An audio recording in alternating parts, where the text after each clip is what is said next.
Okay, so let's start with this really fundamental question. What does it actually mean to be a person? Right. It sounds simple on the surface, doesn't it? Totally. Like you think you know, but then you poke at it a bit. And it gets complicated fast.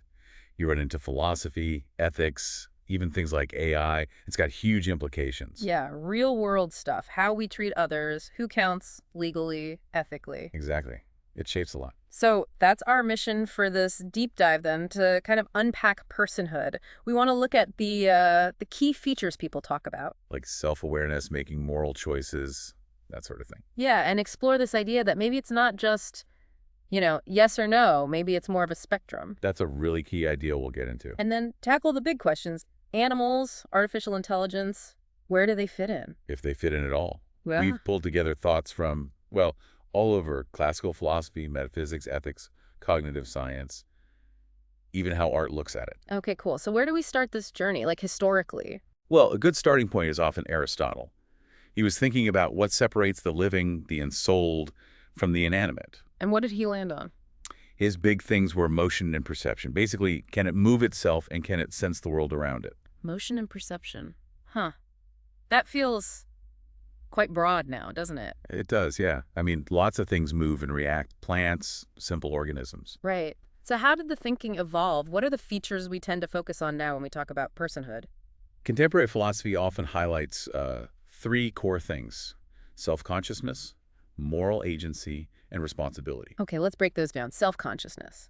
Just being aware of yourself. Yeah, aware of yourself as like a unique individual, having thoughts, feelings, a sense of who you are that continues over time, that inner monologue. That feeling of I am me. Exactly. Hmm. Sartre talked about this with the Cartesian ego, this idea from Descartes of a thinking I at the center. Hmm. For Sartre, it was this consciousness that sort of wakes up from nothingness. Hmm. And Nishitani, you mentioned him. Nishitani looked at how our understanding of this self-awareness shifted, moving away from purely religious explanations towards more secular ones. Atheism versus theism perspectives on the self. Got it. So it's not just being awake, but knowing that you're awake and thinking, okay, what about moral agency? Moral agency is about the capacity to make moral judgments. Judging right from wrong? Yeah, understanding that difference and, crucially, being able to act on that understanding. Choosing your actions based on ethics. Ah, okay. So it's the choosing part that's key, not just knowing. Precisely. The ability to choose, which Gotcha. leads directly into the third one, Mm, responsibility. makes sense. If you can choose, you're accountable. Exactly. Being accountable for what you do and what happens because of it, they're all pretty tightly linked, as you can imagine. Yeah, I can see that. That sense of self seems fundamental to understanding consequences and making choices you're then responsible for. It feels like a package deal. They often are discussed that way. Yeah. But what if it's not an all or nothing thing? Ooh, okay. Now that sounds interesting. Tell me more. Well, some philosophers, like Quasi-Werdu, have suggested that maybe personhood isn't something you just have or don't have. Like flipping a switch. Right. Instead, maybe it's something that's acquired, something that develops potentially in degrees. How so? Through what? Werdu points towards social interaction, moral development, growing into personhood in a sense. So it's like a dimmer switch, not an on-off. You could be more or less of a person or have some aspects but not others. That's the core idea, yeah. It's personhood is a matter of degree. Wow. That really shifts the perspective. It does, and it immediately makes you think about those tricky cases, doesn't it? Like non-humans. Yeah, absolutely. Let's go there. Animals. Can animals be persons? $1 million question. I mean, we see things, right? Apes looking in mirrors, seeming to recognize themselves. That feels like a spark of self-consciousness, maybe? It certainly raises the question. And we see complex social structures, behaviors within groups that look like, well, maybe not human morality, but some kind of social rules or considerations. Yeah, like fairness or empathy in some species. There's growing evidence for really sophisticated cognition and emotion in many animals.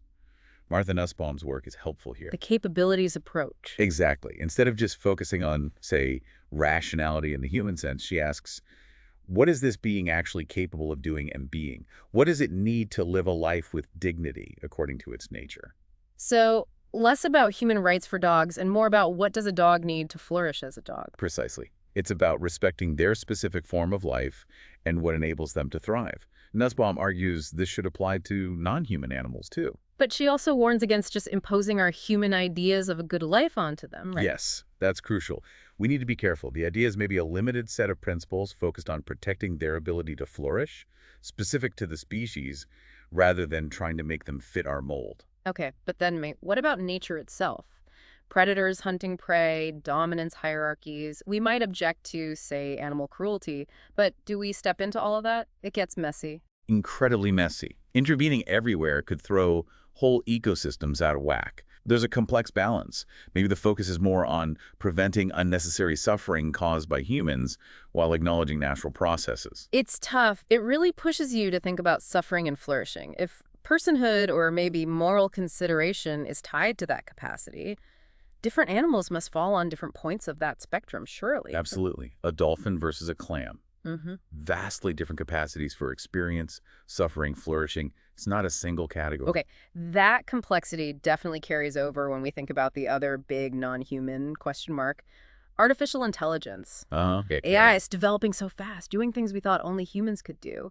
Could an AI ever become a person? That's the frontier, philosophically and technologically. There was huge optimism early on, remember? Yeah. Minsky thinking AI was just a generation away. Right, and then reality hit. Turns out common sense is really, really hard to program. Extraordinarily hard. That Yeah. basic background understanding of the world that we just have. Yeah, Dreyfus made that point, didn't he? The difference between computers following rules and humans just getting it. Understanding context, relevance. Exactly. He talked about computers struggling with controlled imprecision, all the fuzzy contextual stuff in language and everyday life that we handle effortlessly. Like sarcasm or understanding ambiguous sentences needs context. Perfect example. A computer can process the words, but miss the meaning entirely without that broader understanding. But wasn't Turing's idea that maybe you could program a computer to learn about the world, like a child? Could that bridge the gap? That's one proposed path, yeah. Machine learning tries to do that, in a way. But the fundamental question remains, if an AI, through incredibly complex programming, did start exhibiting signs of self-awareness or moral reasoning, Or even seemed responsible for its actions? could we or should we consider it a person? What would our criteria even be? Does the how matter programmed versus grown? It really challenges those definitions we started with. Can genuine consciousness, that subjective feeling, actually emerge from silicon and code? That's the philosophical deadlock, isn't it? Can subjective experience arise from computation alone? Some argue our consciousness is tied deeply to our bodies, our biological needs, our lived experience. Something an AI wouldn't have in the same way. It wouldn't experience the world through an evolved biological body. Potentially not. Hmm. Its world might be fundamentally different, structured by data and algorithms, not embodied needs and physical interaction in the same way ours is. So, circling back to Werdu's idea, this notion of personhood being on a spectrum, a matter of degree, it seems really useful when we think about both animals and AI. It does seem to offer a more flexible framework, doesn't it? Okay. It acknowledges that maybe different beings possess different aspects of what we associate with personhood to varying degrees. Yeah, and it highlights how much our definition depends on what we prioritize. Is it rationality, sentience, social connection, language? Precisely. Our perspective shapes the definition. And that's something for you listening to reflect on, too. What criteria matter most to you when you think about what makes a person? So, just to recap the journey we took, we started with those core ideas, often linked to personhood. Self-consciousness, Awareness, yeah. moral agency, The capacity to choose right from wrong. and responsibility. Being accountable. But then we explored the idea that maybe it's not so black and white. Right. Quasi-Werdu's concept of personhood as a matter of degrees developed over time. Which opened the door to considering non-humans animals with their complex lives and potential for flourishing and suffering. And the challenges of understanding their specific capabilities without just imposing our views. And AI, with its rapid progress, but also those deep questions about consciousness and understanding versus simulation. Exactly. Where could it possibly lead? It leaves us with a pretty big thought, doesn't it? As AI keeps getting smarter and we learn more about animal minds, how will our definition of person change? And what ethical responsibilities might come along with those changes? What happens when the lines get even blurrier? Definitely something to keep pondering. Thanks for diving into this with me. My pleasure. It's a fascinating puzzle. Absolutely. Until next time, keep questioning.